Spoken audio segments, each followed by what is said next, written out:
अस्सलाम वालेकुम दोस्तों, की हाल है। सो अज आप गल करनी है पंजाबी रसालियां दी, किहड़े हुण तक निकलते रहे और किहड़े निकल रहे हैं और किहड़े निकल के बंद हो गए आ।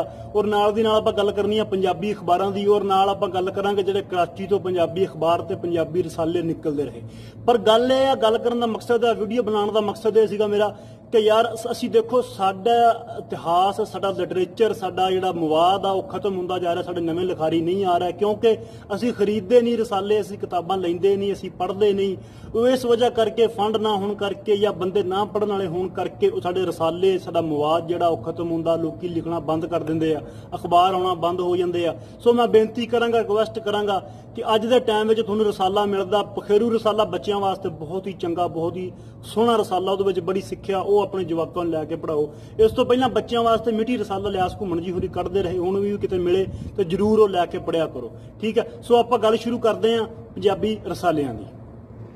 पाकिस्तान बनने तो बाद सितंबर 1951 ਵਿੱਚ ਛਪਣ ਵਾਲਾ ਪਹਿਲਾ ਪੰਜਾਬੀ ਮਹੀਨਾਵਾਰ ਰਸਾਲਾ ਪੰਜਾਬੀ ਐਡੀਟਰ ਬਾਬਾ ਏ ਪੰਜਾਬੀ ਡਾਕਟਰ ਫਕੀਰ ਮੁਹੰਮਦ ਫਕੀਰ ਜੱਟ। ਨੰਬਰ 2 ਤੇ ਆਪਾਂ ਗੱਲ ਕਰਦੇ ਹਾਂ ਤਾਂ ਪੰਜਾਬੀ ਅਦਬ ਰਸਾਲਾ ਲਾਹੌਰ ਤੋਂ ਨਿਕਲਦਾ ਰਿਹਾ, ਐਡੀਟਰ ਮੁਹੰਮਦ ਆਸਫ ਖਾਨ ਸੀ। ਲਹਿਰਾਂ ਰਸਾਲੇ ਦੀ ਗੱਲ ਕਰੀਏ ਤਾਂ ਲਹਿਰਾਂ ਵੀ ਲਾਹੌਰ ਤੋਂ ਨਿਕਲਦਾ ਰਿਹਾ, ਬਾਨੀ doctor Syed Akhtar Hussain Akhtar, chief editor Syed Ali Irfan ji ਸਨ। ਬਾਲ ਰਸਾਲਾ ਪਖੇਰੂ ਬਹੁਤ ਹੀ ਚੰਗਾ ਤੇ ਬਹੁਤ ਹੀ ਸੋਹਣਾ ਔਰ ਇਹਦੇ ਵਿੱਚ ਬਹੁਤ ਜ਼ਿਆਦਾ ਜਵਾਕਾਂ ਵਾਸਤੇ ਸਿੱਖਿਆ। ਇਹ ਰਸਾਲਾ ਵੀ ਲਾਹੌਰ ਤੋਂ ਨਿਕਲਦਾ ਔਰ ਇਹਦੇ ਪੇਸ਼ਕਾਰ ਅਸ਼ਰਫ ਸਹੇਲ ਅਲਿਆਸ ਘੁੰਮਣ ਜੀ ਨੇ।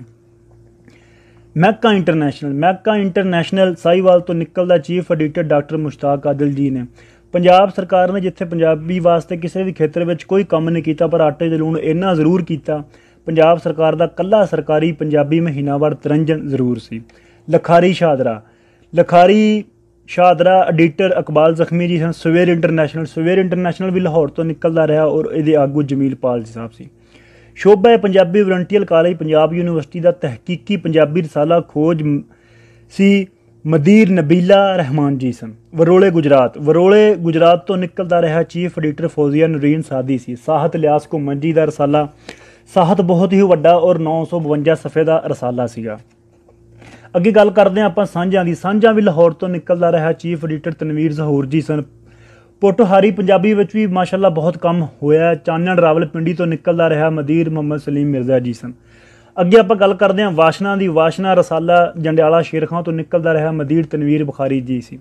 ਕੂਕ ਜੜ੍ਹਾਂਵਾਲਾ ਤੋਂ ਨਿਕਲਦਾ ਰਿਹਾ, ਮਦੀਰ ਆਸ਼ਿਕ ਅਲੀ ਫੈਸਲ ਸੀ। ਜੰਨਤ ਰਸਾਲੇ ਦੀ ਗੱਲ ਕਰੀਏ ਤਾਂ ਜੰਨਤ ਸ਼ਹੂਬਰਾ ਤੋਂ ਸੀਗਾ ਔਰ ਚੀਫ ਐਡੀਟਰ ਸ਼ਹਿਜ਼ਾਦ ਫਰਾਮੋਸ਼ ਸੀ। ਪੰਛੀ ਇੰਟਰਨੈਸ਼ਨਲ ਸ਼ਹੂਪੁਰਾ ਤੋਂ ਨਿਕਲਦਾ ਰਿਹਾ, ਚੀਫ ਐਡੀਟਰ ਜਵੇਦ ਪੰਛੀ ਹੋਰੀ ਸਨ।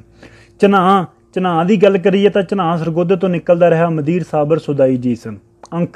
ਅੰਖ ਕੰਗਣਪੁਰ ਤੋਂ ਨਿਕਲਦਾ ਰਿਹਾ, ਪ੍ਰੋਫੈਸਰ ਆਬਾਦ ਨਬੀਲ ਸ਼ਾਦ ਜੀ ਸਨ। ਰੁੱਤ ਲੇਖਾਂ 1968-70 ਦੇ ਪੰਜਾਬ ਯੂਨੀਵਰਸਿਟੀ ਦੇ ਪੜ੍ਹਾਰਿਆਂ ਵੱਲੋਂ ਸ਼ੁਰੂ ਕੀਤੀ ਗਈ ਪੰਜਾਬੀ ਅਦਬੀ ਕਿਤਾਬ ਲੜੀ ਸੀ। ਪਹਿਲੇ ਨੰਬਰ ਤੇ ਮਾਂ ਬੋਲੀ ਲਾਹੌਰ ਮੈਨੇਜਿੰਗ ਐਡੀਟਰ ਮਨੀਰੁਲਦੀਨ ਤੇ ਐਡੀਟਰ ਮਕਸੂਦ ਸਾਕਿਬ ਜੀ ਸਨ। ਪੰਚਮ ਰਸਾਲਾ ਬਹੁਤ ਹੀ ਚੰਗਾ ਤੇ ਬਹੁਤ ਹੀ ਸੋਹਣਾ ਹੈ, ਮੈਨੂੰ ਵੀ ਪੜ੍ਹਨ ਦਾ ਮੌਕਾ ਮਿਲਿਆ, ਬਹੁਤ ਚੰਗਾ। ਮਕਸੂਦ ਸਾਕਿਬ ਜੀ ਹੋਰੀ ਤੇ ਸੋਦੀ ਫਾਇਜ਼ਾ ਜੀ ਹੋਰੀ ਲਾਹੌਰ ਤੋਂ ਕੱਢਦੇ ਰਹੇ। ਸਾਂਝ ਵਿਚਾਰ ਲਾਹੌਰ ਤੋਂ ਨਿਕਲਦਾ ਰਿਹਾ, chief editor Muhammad Hanif Rana, editor Ahsan Bajwa ਸਨ।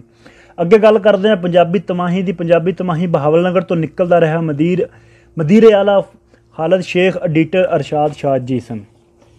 ਸੋ ਅੱਗੇ ਆਪਾਂ ਗੱਲ ਕਰਦੇ ਹਾਂ ਹਫਤਾਵਾਰ ਮਿੱਤਰ ਇੰਟਰਨੈਸ਼ਨਲ ਲਾਹੌਰ ਤੋਂ ਨਿਕਲਦਾ ਰਿਹਾ ਔਰ ਇਹਦੇ ਚੀਫ ਐਡੀਟਰ ਅਹਿਮਦ ਯਾਰ ਜੰਜੂਆ ਸਨ।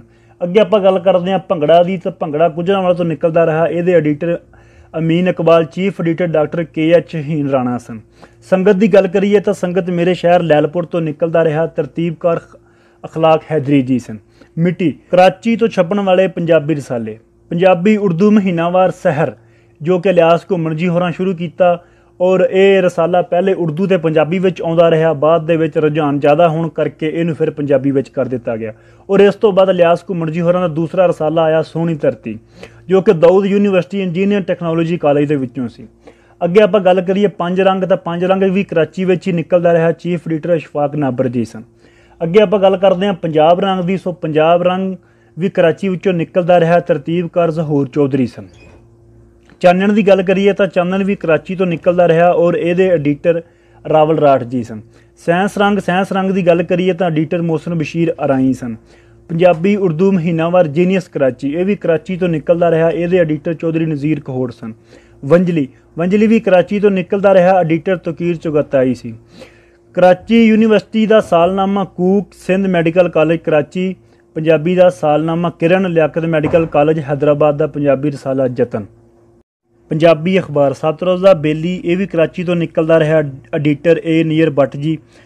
ਰੋਜ਼ਨਾਮਾ ਖਬਰਾਂ ਲਾਹੌਰ ਤੋਂ ਨਿਕਲਦਾ ਰਿਹਾ। ਚੀਫ ਐਗਜ਼ੈਕਟਿਵ ਜ਼ਿਆ ਸ਼ਾਹਦ ਜੀ। ਰੋਜ਼ਨਾਮਾ ਭੁਲੇਖਾ ਲਾਹੌਰ ਤੋਂ ਨਿਕਲਦਾ। ਚੀਫ ਇਹਦੇ ਐਡੀਟਰ ਆ ਮੁਦੱਸਰ ਇਕਬਾਲ ਬੱਟ ਜੀ, ਜੋ ਕਿ 6 ਸਫ਼ੇ ਦਾ ਅਖਬਾਰ ਆ, ਬਹੁਤ ਸੋਹਣਾ ਔਰ ਡੇਲੀ ਕੰਮ ਕਰ ਰਹੇ ਆ ਸੋਸ਼ਲ ਮੀਡੀਆ ਤੇ ਵੀ ਔਰ ਅਖਬਾਰ ਤੇ ਵੀ। ਰੋਜ਼ਾਨਾ ਵਾਰ ਲੁਕਾਈ ਵੀ ਲਾਹੌਰ ਤੋਂ ਨਿਕਲਦਾ। ਇਹਦੇ ਐਡੀਟਰ ਜਮੀਲ ਪਾਲ ਸਾਹਿਬ ਤੇ ਆਜ਼ਾਦ ਪਾਲ ਸਾਹਿਬ ਸਨ ਔਰ ਜ਼ਬੈਰ ਵੀਰ ਇਹਦੇ ਵਿੱਚ ਕੰਮ ਕਰਦੇ ਆ ਔਰ ਇਹ 4 ਸਫ਼ੇ ਦਾ ਅਖਬਾਰ ਆ, ਬਹੁਤ ਹੀ ਵਧੀਆ ਕੰਮ ਕਰ ਰਹੇ ਆ।